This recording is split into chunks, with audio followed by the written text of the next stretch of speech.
نماز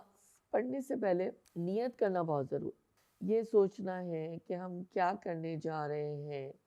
یہ سوچنا ہے کہ ہم کس کے آگے پیش ہونے جا رہے ہیں، کس لیے چاہ رہے ہیں۔ نیت دل کا عمل ہے اور دل کو صحیح کرنے کی ضرورت ہے، یعنی کسی کو دکھانے کے لیے ہم نماز نہیں پڑھ رہے،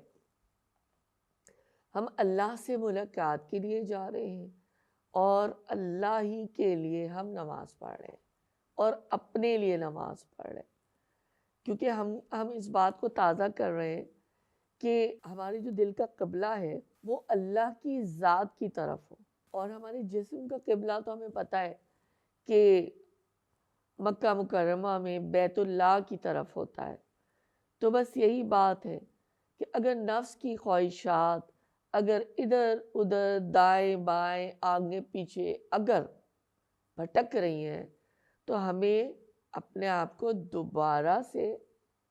اپنی ڈائریکشن کو صحیح کرنے کی کوشش کرتے رہنا ہے، اور یہ کوشش ایک دفعہ نہیں ہوگی، یہ کوشش بار بار کرنی ہوگی،